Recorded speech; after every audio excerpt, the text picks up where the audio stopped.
Another strange week in the world of crypto. We had predictions of market explosion and implosion. A giant Bitcoin rat on Wall Street, Vitalik Buterin joking about a financial crash and claiming he wasn't a billionaire. In addition to this, Google released a commercial for its call service, which essentially doubled as a diss track. Who is it? It's the electric company. They said your bill is super high. Right, well, cryptocurrency mining takes a lot of energy. Cryptocurrency? That money's not real? Yeah, well, I got news for you. Money isn't real. You gonna live that lie? A plastic surgeon-led group bought South Korean exchange BitHump.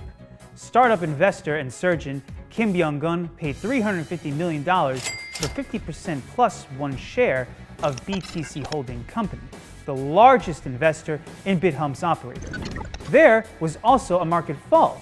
Following a sell-off on Thursday, over $6 billion was wiped off the market. Also this week, 3 blockchain startups are featured in CNBC's Top 100 Startup list. Roger Ver flirts with starting an exchange, whales are not responsible for volatility, you are, and Dr.Doom fights someone from the Fantastic Four. Ladies and gentlemen, I am Mike, and this is your weekly Hodler's Digest. The Upstart 100, CNBC's list of 100 promising young startups, features not one, but 3 blockchain-based startups. Veeam, a global payments platform, Paystand, a company that deals with business-to-business payments, and of course, Shapeshift. Competition is tough. The startups were selected from over 500 nominees and evaluated based on equally weighted quantitative metrics. The list features every kind of company, from blockchain to AI, and even electric toothbrushes. Oh, look up there. It's Bitcoin Jesus on a hill, and he's got a big announcement. Oh, Bitcoin.com wants to start its own exchange. According to CEO Roger Ver, they plan to either buy an existing exchange or develop an exchange in-house. If we build it ourselves, we can do it really, really cheap, and we get exactly what we want. But we don't have the security of a battle-tested exchange that's been around for a while. Unsurprisingly, in an effort to boost adoption, Ver wants to make Bitcoin Cash the base currency as it faces its own hard fork. Ver plans to post the exchange on Bitcoin.com, so we'll have thousands or tens of thousands of new users every single day. But what to call the exchange? Well, Twitter had some good suggestions. 2 dramatic headlines caught our eye this week, one from crypto heaven and one from crypto hell. Firstly, Ran Neuner proclaiming that Bitcoin is about to explode. The second, new research with an alarmist warning. The crypto market is on the verge of imploding. If hodlers go to see First Man this weekend, they might not see Ryan Gosling play Neil Armstrong going to the moon, but rather Ryan Gosling playing Bitcoin going to the moon. Hodlers, like Ran Neuner, for example, and his parents. His faith in a rally anticipates a successful Bitcoin ETF and is based on his analysis that the price surge last year was on the back of the expectation and launch of a cash settlement Bitcoin futures contract. Following the CME launch in December of last year, Bitcoin soon hit its historic high of 20K. Neuner sees parallels between Bitcoin futures and a Bitcoin ETF, but the latter is a way bigger deal. We spoke to Ran Neuner and why he's so positive about Bitcoin. The market's come down a hell of a lot. I'm not sure if it's the bottom. I think it may be near the bottom, specifically for Bitcoin, though I don't think that most alts have bottomed out yet. And so you take that and you overlay it with all the institutional investment on-ramps and off-ramps that have been built. Things like custodian solutions, things like institutional grade exchanges. And you take all of that and you say, that plus the potential of an ETF, if you're a betting man, you kind of have to say that in the long term, it's safe. I'm not saying that Bitcoin's not going to go down. It could go down to 5,800 and maybe even 5,500, but I don't really care because I'm not buying it on a short-term horizon. The flip side of it is that if we look at the movement in Bitcoin last year, and specifically I look at the period from November 11th when Bitcoin was trading at around about $6,500 to December 2017, where Bitcoin was trading at about $20,000 or just under. What we can see is that, if the price does start running, if all these things do fall in place, then the price run is going to be very quickly. So the way I do the calculation is I say, on the downside, my downside is pretty limited. Maybe Bitcoin goes to 5.5, maybe it goes to 4.5. On the upside, I've got all the upside in the world.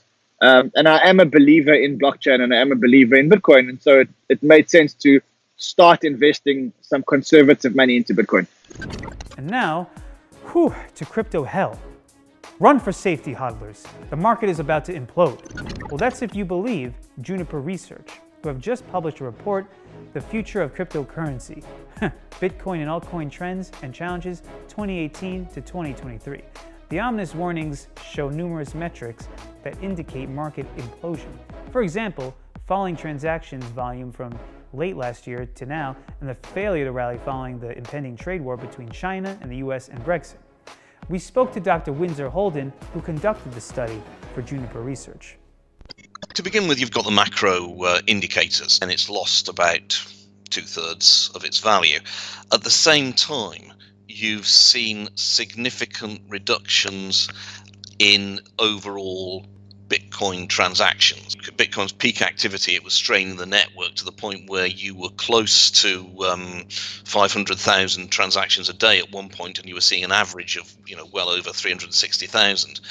You're now seeing transaction volumes around about 230,000 a day. A large number of the casual users of the cryptocurrency have moved out of the space. There isn't any intrinsic value in Bitcoin.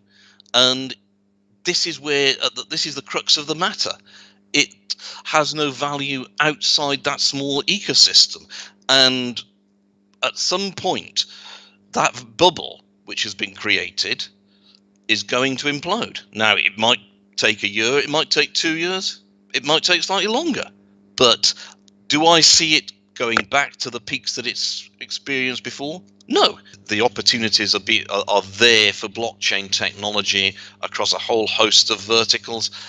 But when it comes to replacing fiat currency, that's a significant job. You've got a huge behavioral shift to drive there. Getting people to pay with something that they're not accustomed to, there's a whole heap of trust issues there that you have to overcome. And when it comes to payment, and something that isn't necessarily backed or recommended by leading, by governments, by retailers, that's a big ask. In an attempt to effectively force-feed the petro to ordinary Venezuelans, the Maduro government now requires passport fees to be exclusively paid in crypto. The cost, 2 petros for a new passport and 1 petro for an extension. To put that in perspective, the average wage in Venezuela is 4 times less than the cost of a passport fee. Venezuelans abroad are not expected to pay in petros. Vice President Delcy Rodriguez announced in a press conference, in the case of Venezuelans who are abroad, until the first day of November, the cost will be $200 for issuance and $100 for extensions. It is estimated that about 5,000 Venezuelans flee the country every day, some of them with their life savings in crypto to avoid violence, extortion, and the effects of hyperinflation. One way to create demand for a currency is to force people to pay in that currency. I mean, one thing is to index something to the currency, right? But I don't see how there is no payment mechanism in petros. It doesn't exist. So you might say, look, the price of a petro is X, and so you owe me X. But you would pay with your debit card, your bank account. Whales are not the killers they appear to be.